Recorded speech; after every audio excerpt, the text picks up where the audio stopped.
Steffi and Yossi, thank you for your generous words. My name is Scott Galloway. I teach at NYU, and I appreciate your time this morning. I have 96 slides and 1,200 seconds, so let's light this candle. I'm going to talk about how Corona is not changing the future as much as it is accelerating it and pulling it forward. We're going to look at this through the lens of who I believe are the foremost dominant companies in the world: Amazon, Apple, Facebook, and Google, and has been the focus of my research for the better part of a decade. And I'm going to also talk a little bit about an idea that I refer to as the Corona core. So a decade in days. There's a wonderful quote from Lenin: there are decades where nothing happens, and there are weeks where decades happen. And I believe that we are in those weeks where decades are in fact happening. We have now surpassed the death toll of the entire Vietnam conflict in the United States. The United States has to face some hard truths that our arrogance and our incompetence and our belief that we are exceptional has resulted in approximately a third of the world's deaths, with 6% of the population. We fell under the cold comfort of believing that because we had more time to prepare for this, because we were more innovative or thought we were more innovative, and because we spent more on healthcare, that somehow we would be exceptional from this virus. And we have learned that is absolutely not the case.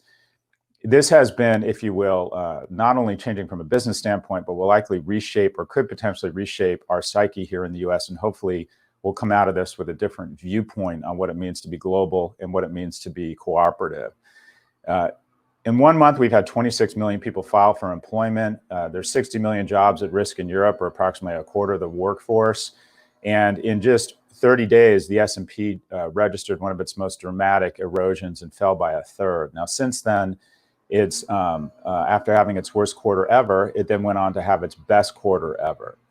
We are seeing economies obviously under huge pressure, and we've seen some companies benefit from what is this exogenous shock. Most specifically, the company that everyone points to is Zoom. This is my favorite. I account for, I think, about 5 to 10% of this.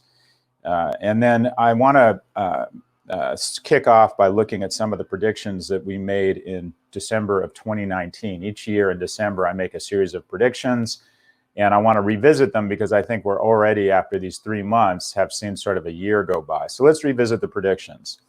Some that I got wrong. I thought the Democratic nominee in the United States would be Pete Buttigieg or Michael Bloomberg. I think Democrats are so focused on pivoting to the center, which is the only way that they will recapture the White House, that they would pivot to the center. And I got that right, but I got the candidate wrong. So some things that I think are still going to happen that have not happened yet. I believe that a major tech executive will be arrested on foreign soil. At this point, Mark Zuckerberg and Sheryl Sandberg cannot go to Canada, where they have a standing warrant.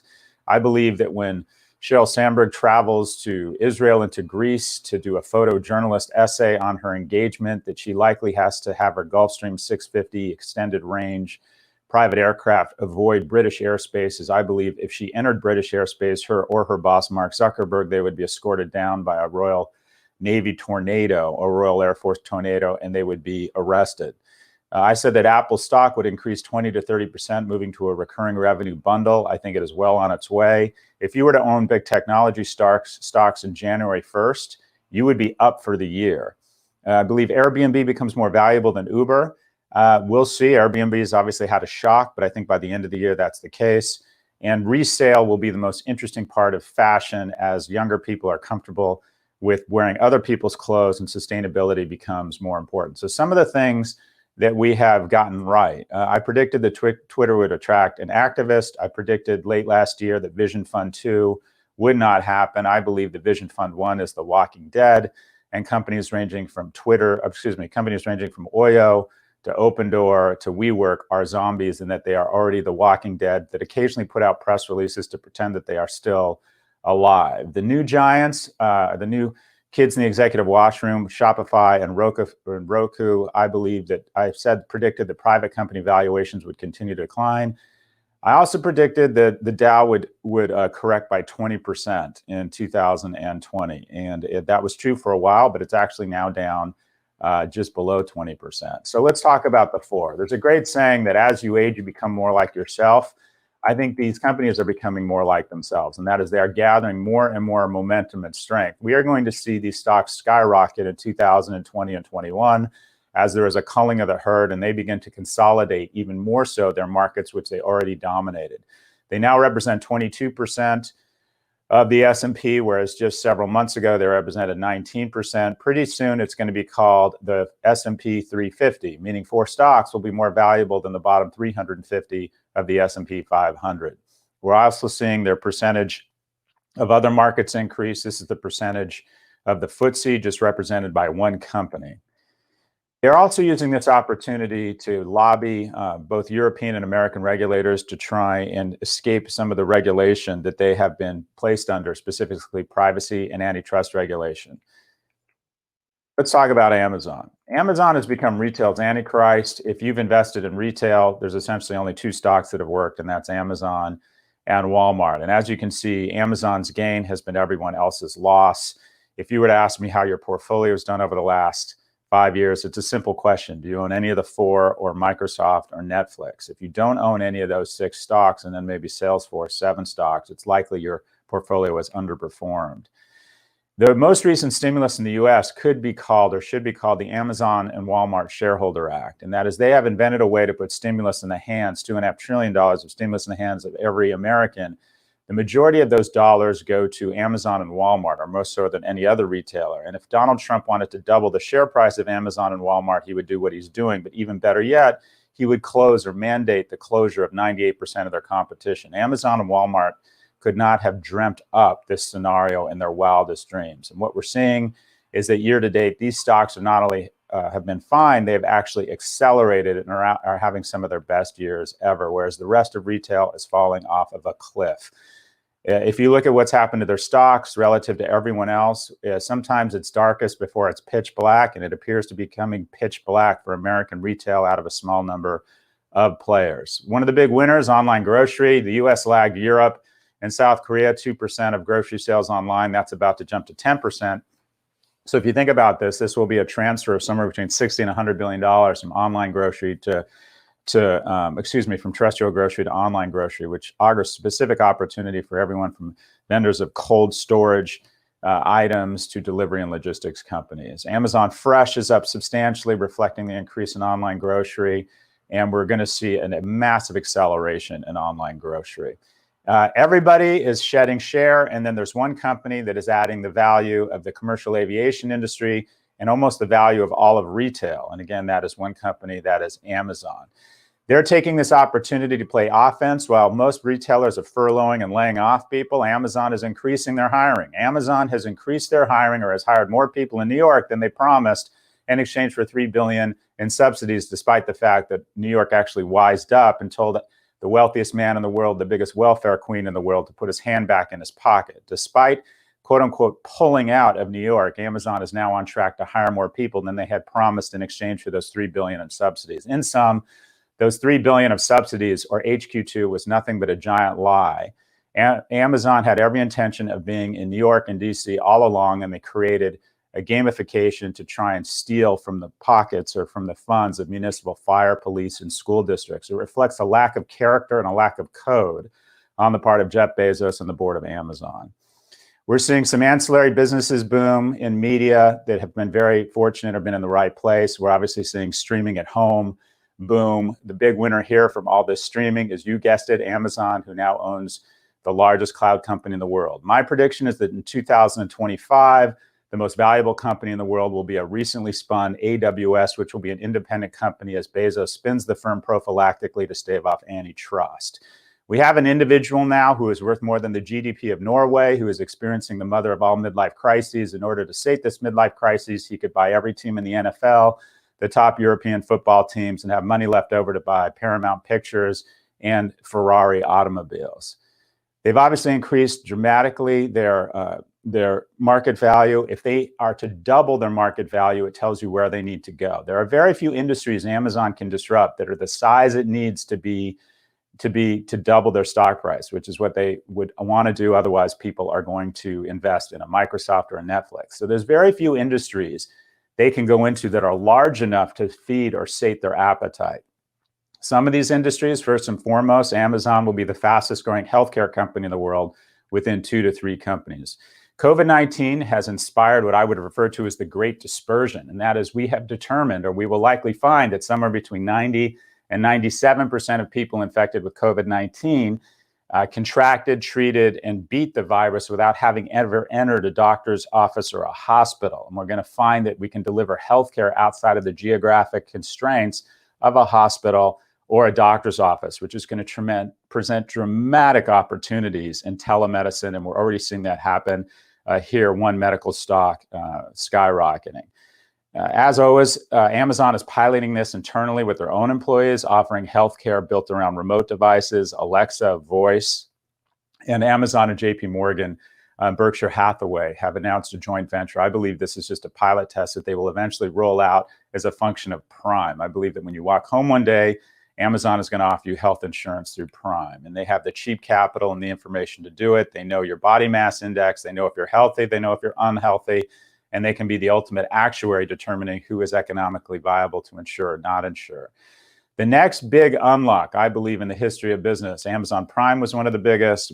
Walmart's Click and Collect was the second biggest. Probably the greatest unlock in business was the very contrarian move into retail by Apple that largely created about $500 billion in value. I think we're going to see tremendous unlock from Amazon, and that is, I think Amazon is making investments to become the first vaccinated supply chain globally. What I mean by that, they're going to invest billions of dollars in PPE equipment, enhanced cleaning, new workers, distancing, additional compensation, and they will be able to offer the world's first vaccinated supply chain that is largely virus-free. If you're a customer, a vendor, a delivery person, you're going to decide that you want to opt for the only supply chain in the world that is likely or more likely to be COVID-free than any other supply chain. This is a visionary, staggering investment that only one firm has the capital and the leadership to do. They announced it last week. I believe that this decision on the back of additional healthcare testing will take them to a $2 trillion market capitalization in the next 24 months. It's likely that Amazon will enter the giant void of incompetence demonstrated by our government here in the United States and begin entering what is probably the largest new consumer market in the world, or the largest new consumer product launch in the world, and that is online rapid real-time testing of both antibodies and the virus of COVID-19. Let's talk about Apple. Apple accelerates or has recast its price earnings ratio with no underlying increase in the business. So people have decided that Apple is a different business. Part of this is their move to a recurring revenue bundle. Now, fully 18% of their revenues come from recurring revenues, things such as subscription or Apple TV Plus. Apple TV Plus has marginal content. They're spending Game of Thrones budgets to produce marginal programming. But because it's only 3 clicks on this to get it, it has enjoyed 34 million signups. That's what it means to be a monopoly. You can put out shitty products and be the leader because you own the rails. And that is exactly what Apple is doing. We also have some fortuitous timing. They are coming out with a less expensive phone. Right now, their phones cost more than the average monthly household income in Turkey, but they are launching a lower price phone. This is controversial for the brand, but it seems like their timing is very strong. I believe Amazon's entry into healthcare is more hype than it is historic. And the interesting stories about people collapsing in their Zumba class and having an ambulance show up is more interesting than it is really utile for shareholder value. I believe Amazon is going to be the big winner here, not Apple. Their challenge, again, is what industry do they go in that's big enough to justify a doubling in their stock price? I believe the opportunity for them is the other most disruptible business in the world, and that is my business, education, where we have become drunk on luxury, no longer see ourselves as public servants, and have raised prices faster than inflation as we continue to prey on the hopes and dreams of middle-class families across the US and Europe. I believe the jig is up, and we're about to see the disruption in healthcare that we so rightly deserve. Again, this is part of the great dispersion. We're finding that at the end of the day, what a university does is they offer certification, not education, and no one is going to continue to pay $68,000 a year for a mediocre cost accounting professor live who is awful via Zoom classes. We're about to see the mother of all gap years next year. We're going to see several hundred universities open late next year. We're also going to see several hundred universities around the US never open again.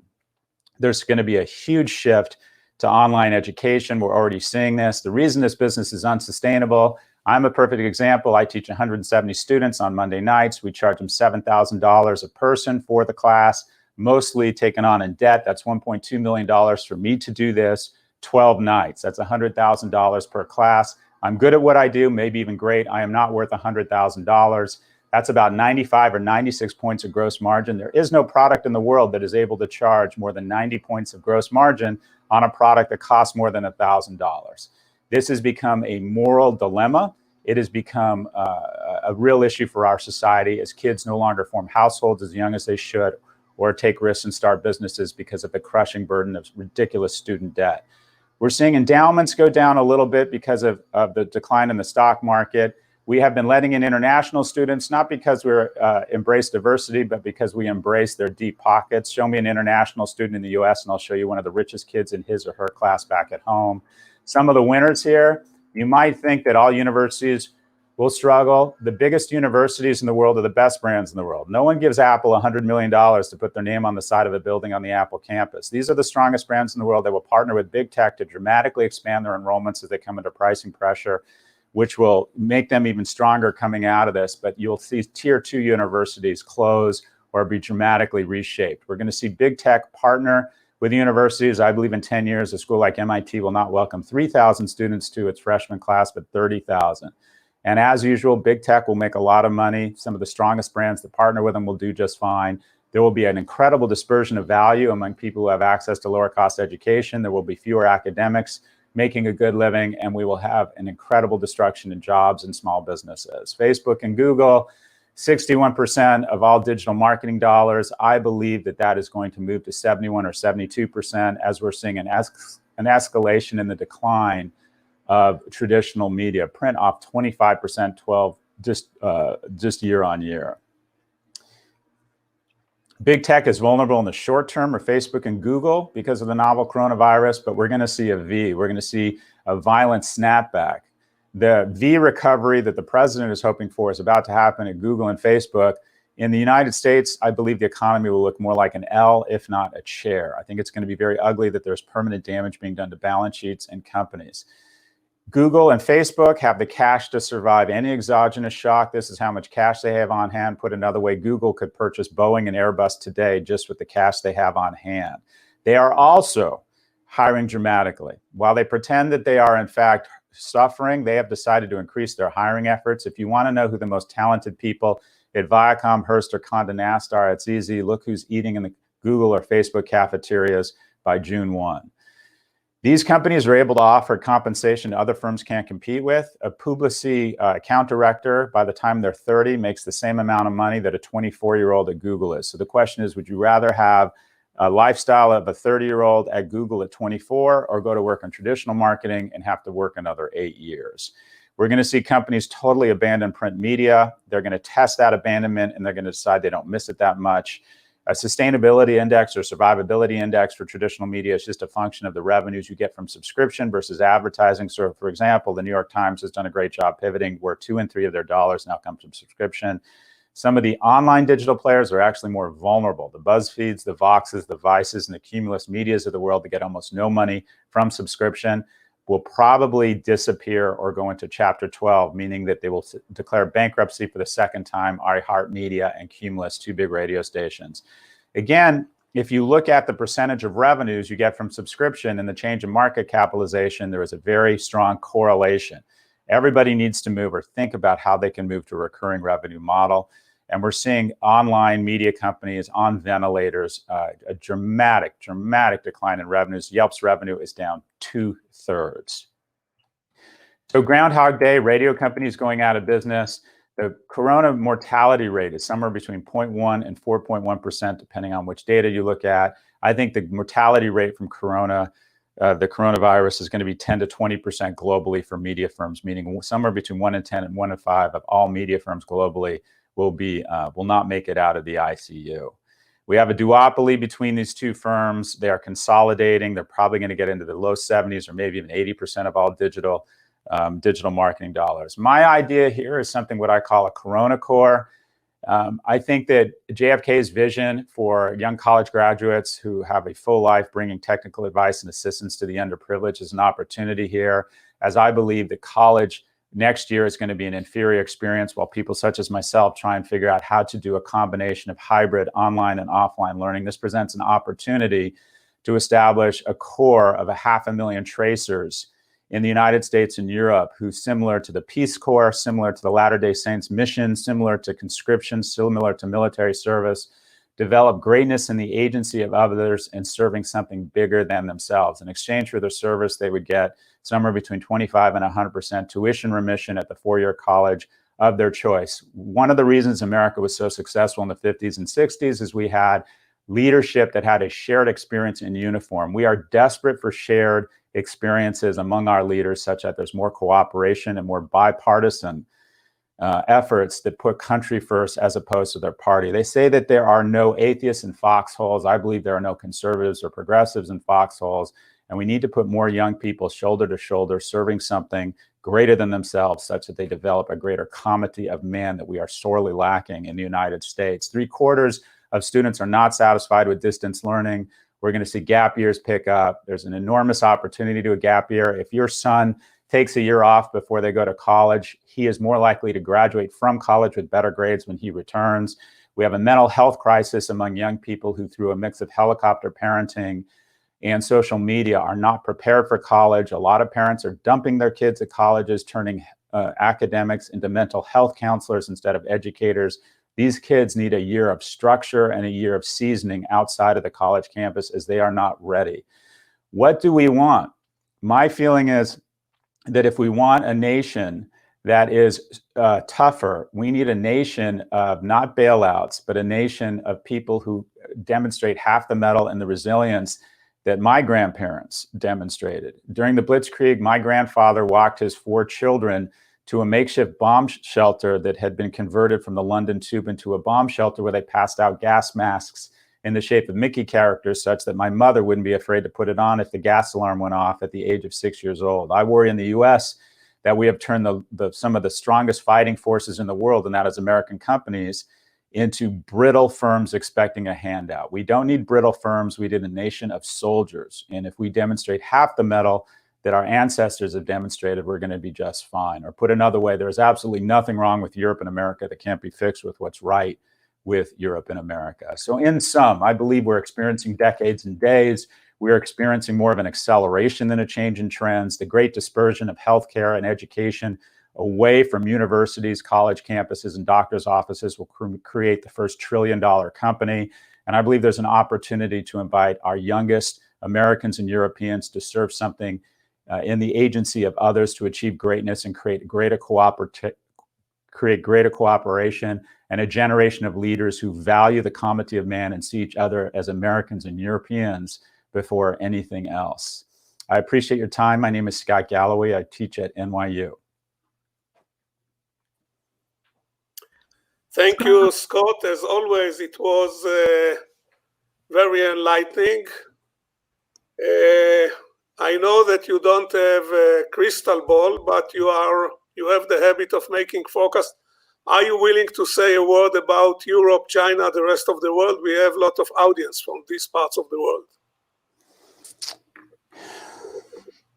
So, unfortunately, I think that we're going to see the strong get stronger from a corporate standpoint. We're going to see what I believe is the top 1 or 2 companies in every industry, because of their cash position and their power, consolidate more share.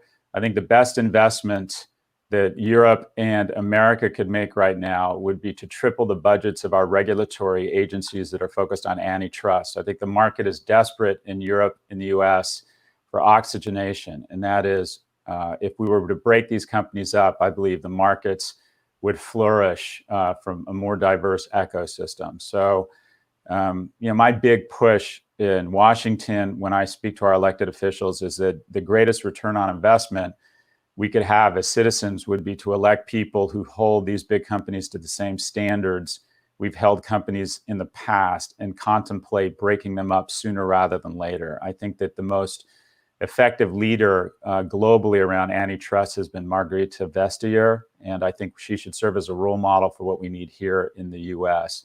I would like to think on a political level, Yossi, that we have a change in administration in November and that we begin the good work of repair and the restoration of what has been the most valuable alliance in the history of mankind, and that is the North Atlantic Treaty.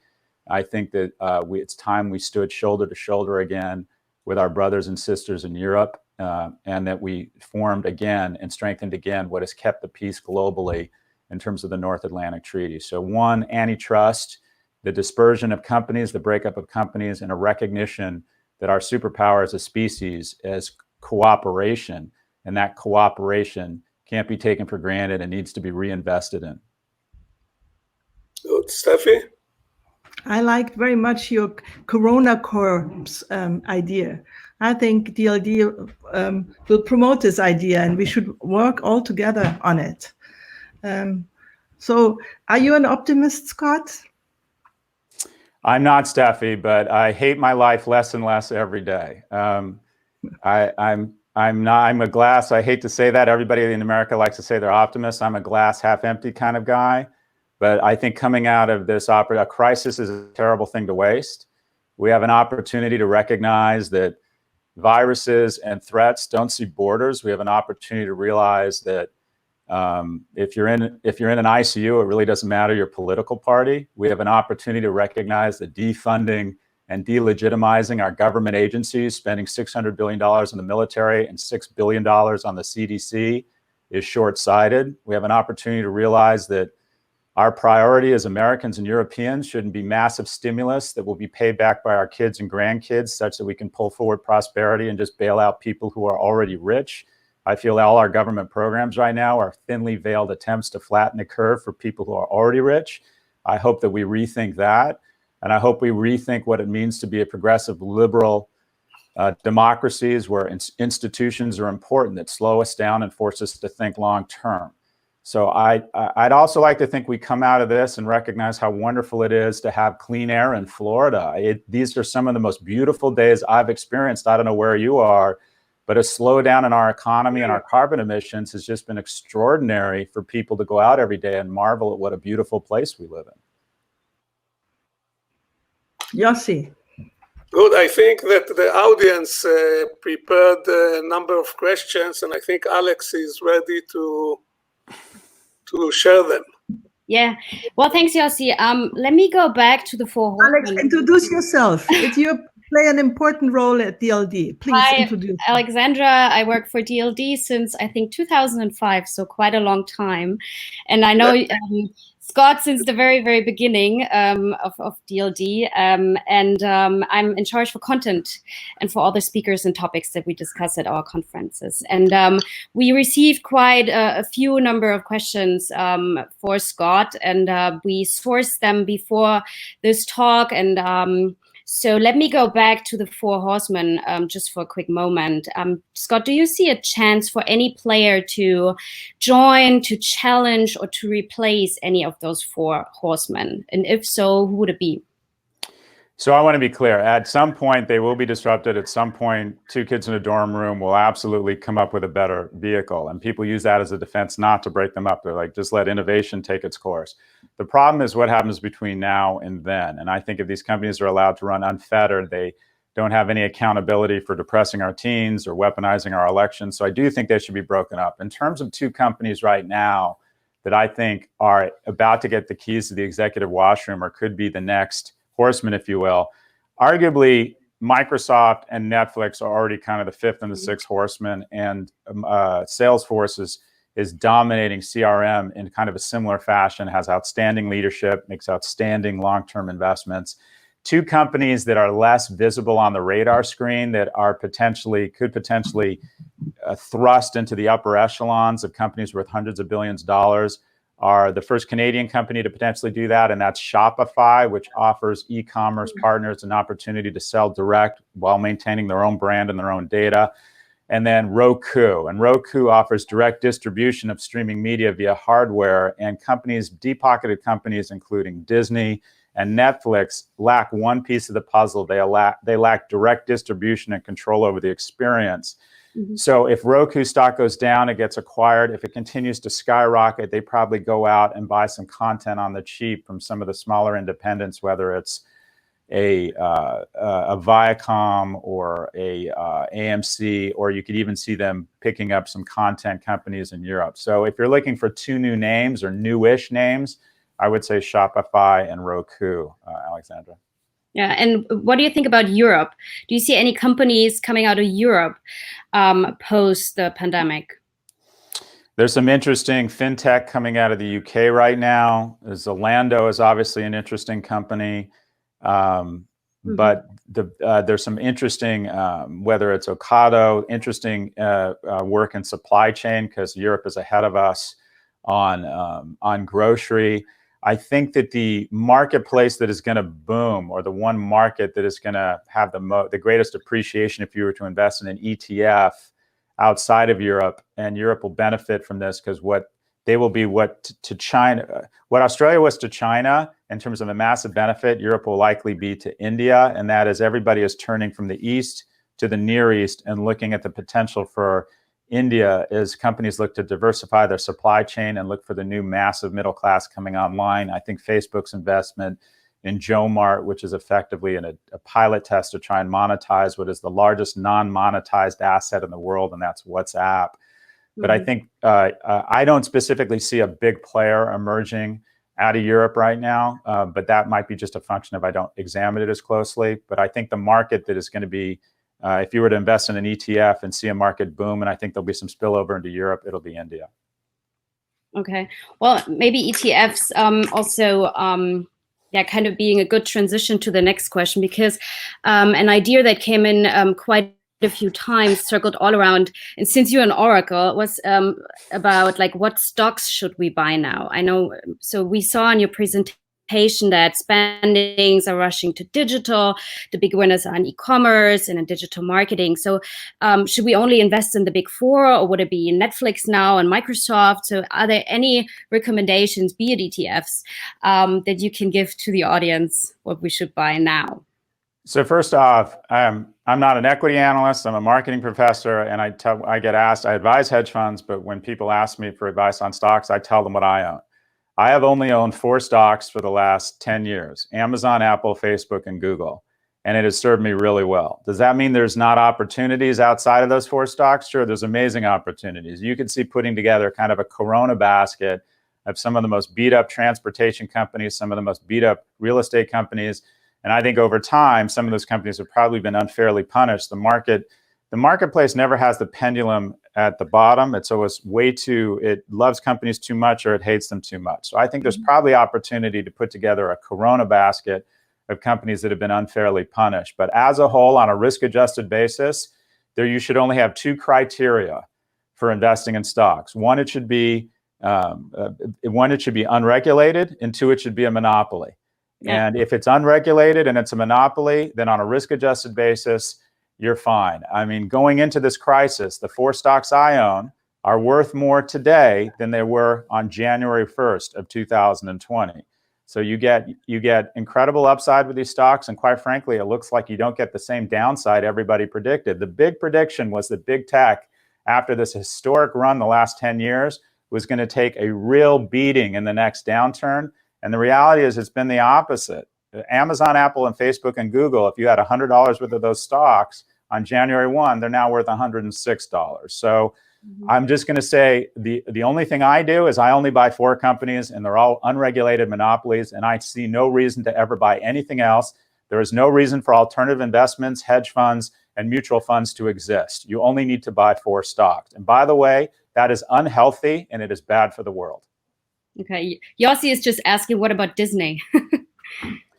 An amazing company. I believe the stock has further to go down. Obviously, an exogenous shock. Disney and Walmart are the only 2 companies in the US that have effectively counterpunched against the big 4. Disney Plus is probably the most successful streaming video launch of all of these companies that have gone into OTT platforms. Disney is an incredible company. I think if you're a long-term investor, it's hard to bet against Disney. They were one of the few companies that could make this sort of jump to pulling their content off of other platforms. I believe the future for Disney, if they want to double their stock for here, would be to offer a Prime-like offering for families that includes select cruises that only Disney Prime members get to go on, access to the parks on less crowded days, Star Wars 7 days before it's released in the theater in your home, as well as all Marvel movies. And every family in America and Europe will have no choice but to enter into a Prime-like relationship with Disney. I think this is the opportunity for Disney, and that is to create, if you will, the family-based prime offering based on their unique set of assets. In terms of a stock buy, I think it has further to go down, but if your time horizon is longer than 24 or 36 months, I think Disney is a fantastic company to own long term. A quick guess from your side, who will lead the US post the election? Well, look, this is difficult for me, and because I'm biased, because and I didn't think that Donald Trump would be elected in 2016. I got that wrong. I can just tell you that I'm going to try and take 3 months off before the elections and try and register voters here in Florida, which is a swing state. My mother was a single immigrant mother who immigrated from the UK, and me and my mother would have not prospered in Donald Trump's world. Everything he stands for is who I am not. An entrepreneur without rich parents, whose parents were immigrants, and who benefited from unemployment, who benefited from free education through the University of California. So Donald Trump, I'm biased. Donald Trump stands against everything who I am. So I will work hard to ensure that it is anybody else. I'm hopeful that it's Joe Biden. The best thing that could happen for brand America is that, one, we demonstrate a fraction of the competence we claim we possess and ensure that the apex of the relapse is more shallow than we fear, and two, to return to what is the greatest democracy in the world by ensuring that that Joe Biden win 40 or 45 of the 50 states. I think this is a historic moment for us to convince the world that this was nothing but a terrible mistake. Okay.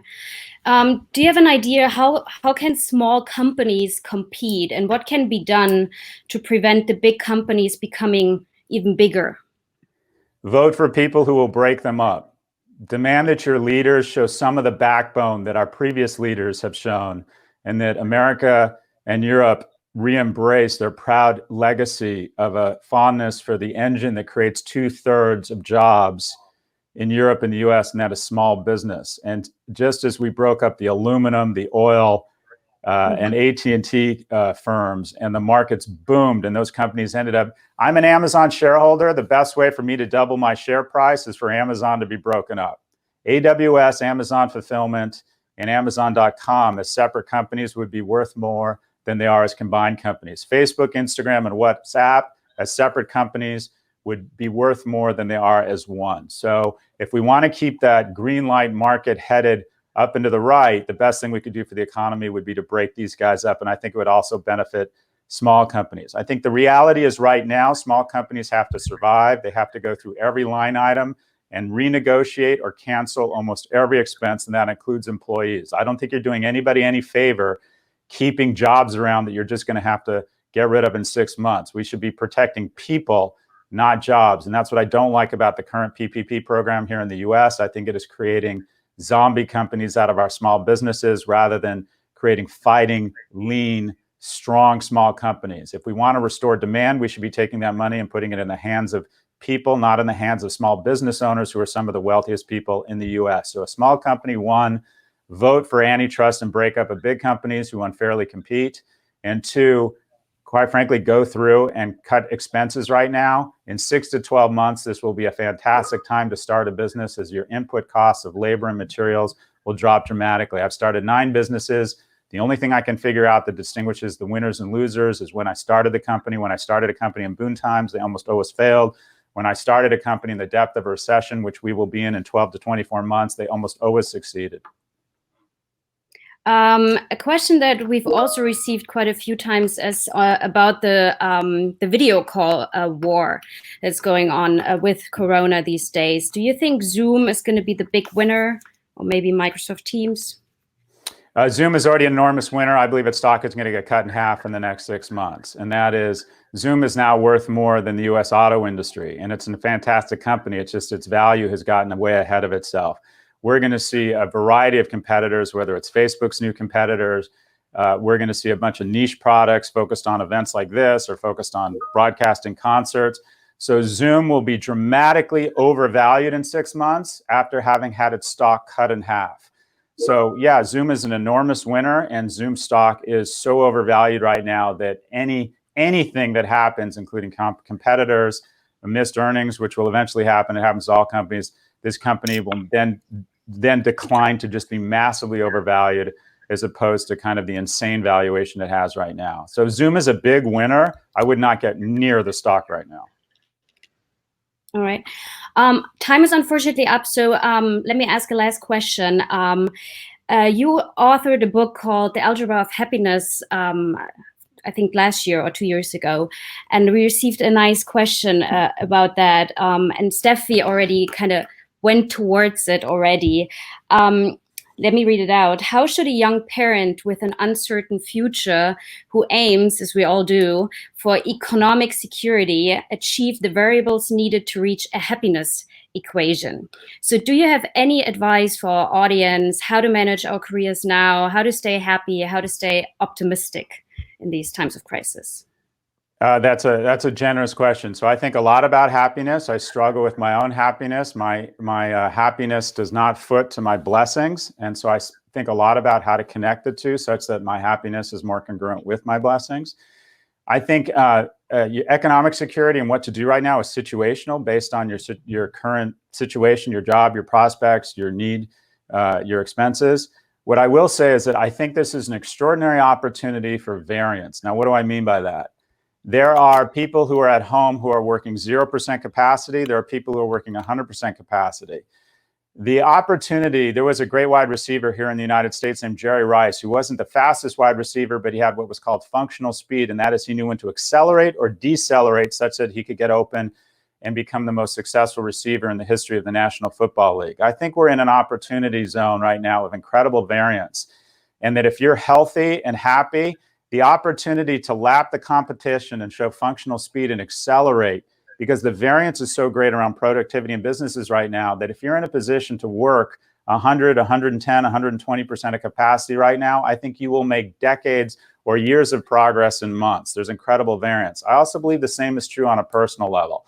And that is take a hard, open, honest analysis of your relationships. Relationships are the key. They are the critical success factor. People at the end of their life, when they look at their happiness, it comes down to one thing. Do they feel respected and admired at work? And do they admire and respect other people? Do they have a sense of joy and camaraderie? And do they give the same to their friends? Do they feel intensely loved and supported?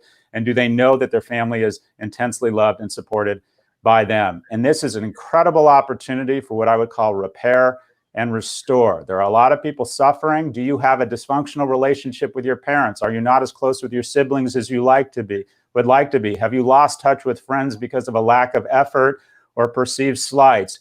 Decades of repair can happen in weeks here. This is an extraordinary opportunity to reach out and be the person that your kids think you are and that your parents hoped you had been. This is an incredible opportunity to make progress professionally because of the variance. And this is an unprecedented opportunity to repair and restore what is the key to all of our happiness, and that is deep and meaningful relationships. Yeah, that's like a perfect ending of the show. Yossi, you have a final question for Scott. No, I think that anything I will add after this wonderful statement will just reduce the value of it. Scott, I think everybody, all the 1,700 of us agree completely with you, and we don't want to take your time from repairing whatever you want to repair. So thank you very much. I just want to hold you account that in half a year we are going to invite you again and to hear what you were right and what you were wrong and how you advance in repairing. Thank you very much. Steffi, your last word. Thank you so much, Scott. We are honored and happy about the friendship with you. And as you said, at the end, it's always on friendship, on personal relationship. Thank you for this comment. Thank you. And thank you for your talk. And thank you for your friendship again. Thank Bye. you. Bye, everybody. DLD 21 on a real conference stage. Ciao, Thank ciao. Bye.